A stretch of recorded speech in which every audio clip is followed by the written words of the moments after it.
ବାଲିସିରାରେ ଅବକାରୀ ଧରପକଡ଼ ଗଞ୍ଜେଇ car 2 Pulsar ସହ 6 ଗ୍ରାମ। ଆସୁଛି ପାର୍ବଣ ଋତୁ। ଏହାରି ଭିତରେ ଓଡ଼ିଶାର ଗଞ୍ଜେଇ ପ୍ରବଣ ଜିଲ୍ଲା ଅଞ୍ଚଳରୁ ବଢ଼ୁଛି ବିନ୍ଦାସ ଗଞ୍ଜେଇ ଚଳାଚଳ। ଆଉ ଏହାକୁ ନଜରରେ ରଖି ଅତର୍କିତ ଚଢ଼ାଉକୁ ଜୋରଦାର କରିଛି ରାଜ୍ୟ ଅବକାରୀ ବିଭାଗ।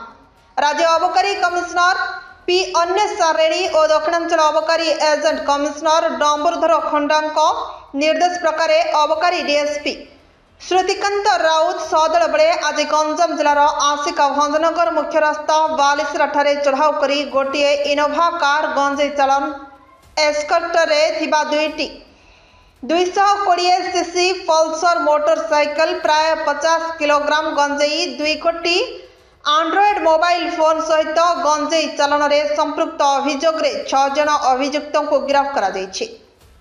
ବ୍ରହ୍ମପୁର ଅବକାରୀ ଗୁଇନ୍ଦା ସଂସ୍ଥାର ନିର୍ଭରଯୋଗ୍ୟ ସୂତ୍ରର ସୂଚନା କ୍ରମେ କରାଯାଇଥିବା ଏହି ଅତର୍କିତ ଚଢ଼ାଉରେ ଅବକାରୀ ପୋଲିସ ଦ୍ୱାରା ଗିରଫ ହୋଇଛି।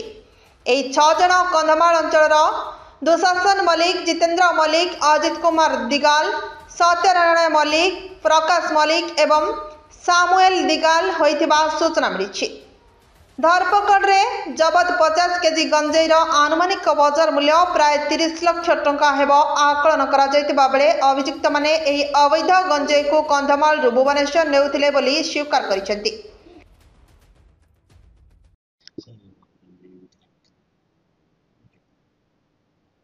ଆମର ତ ପାର୍ବଣ ଋତୁକୁ ଆଖି ରଖି ଜୋରଦାର ଚଢ଼ଉ ଚାଲିଛି। ଆମର excise commissioner madam P Annesha Reddy IAS ଆଉ ଆମର ଏକ୍ସାଇଜ ଡେପୁଟି କମିଶନର ଡମ୍ବରୁଧର ଖଣ୍ଡା ସାରଙ୍କ ଡାଇରେକ୍ସନ ଅଛି। ତ ସେଇ ପରିପ୍ରେକ୍ଷୀରେ ଆମେ ଯେଉଁ ଲାଷ୍ଟ ଗଞ୍ଜେଇ ଧରିଥିଲୁ 11 ତାରିଖରେ, ସେଥିରୁ ଗୋଟେ ଲିଡ୍ ପାଇଥିଲୁ। ସେଇ ଲିଡ୍କୁ ଆଧାର କରି ସକାଳୁ ଆଜି ଆମେ ଆସ୍କା ଅଞ୍ଚଳରେ ଚଢ଼ଉ କଲାବେଳେ ଗୋଟେ ଇନୋଭା କାରକୁ ଡିଟେନ୍ କରିଥିଲୁ। ଡିଟେନ୍ କରିବା ପୂର୍ବରୁ 2ଟା ବାଇକ୍ ମଧ୍ୟ ଯେଉଁ 220 ପଲ୍ସର 2ଟା ଡିଟେନ୍ କରିଥିଲୁ, ଯେଉଁଟା ଏସ୍କର୍ଟ ପାଇଁ ୟୁଜ୍ ହେଉଥିଲା। ତେଣୁ ଇନୋଭା ସହିତ 2ଟା 220 ପଲ୍ସର ତା ସହିତ 50 କିଲୋ ଗଞ୍ଜେଇ, ଆଉ ଏଇ ପରିପ୍ରେକ୍ଷୀରେ ଆମେ 6 ଜଣ ଲୋକଙ୍କୁ ଆରେଷ୍ଟ କରିଛୁ। ଏଇଟା କନ୍ଧମାଳ ଜିଲ୍ଲାରୁ ଭୁବନେଶ୍ୱର ଚାଲାଣ ହେଉଥିଲା। ଏ ଯେଉଁ 6 ଜଣ ଅଛନ୍ତି ସମସ୍ତେ ଇଣ୍ଟର ରିଲେଟେଡ୍। ଏସ୍କର୍ଟ ଯେଉଁମାନେ ଯେଉଁ ଇନୋଭା କାରର ଡ୍ରାଇଭର ଆଉ ଯିଏ ଗଞ୍ଜେଇ କିଣିଥିଲା ସମସ୍ତଙ୍କର ରିଲେସନ୍ ଅଛି। ତେଣୁ ସମସ୍ତଙ୍କ ବେଶରେ ଆଧାର କରି ଆମେ ସମସ୍ତଙ୍କୁ ଆରେଷ୍ଟ କରୁଛୁ।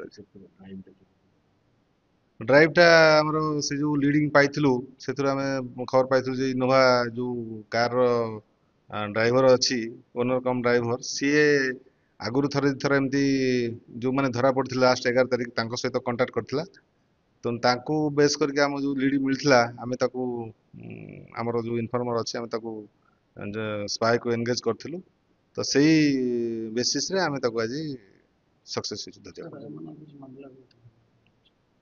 ଏମାନଙ୍କ ସହିତ ଏଇ ଯେଉଁ 6 ଜଣ ଧରା ପଡ଼ିଛନ୍ତି ତାଙ୍କ ସହିତ ତ ବର୍ତ୍ତମାନ ଆମ ଏଠି କିଛି ମାମଲା ନାହିଁ।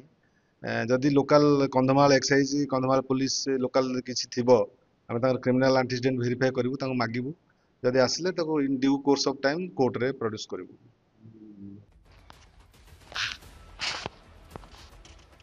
Bureau report, Harshika media.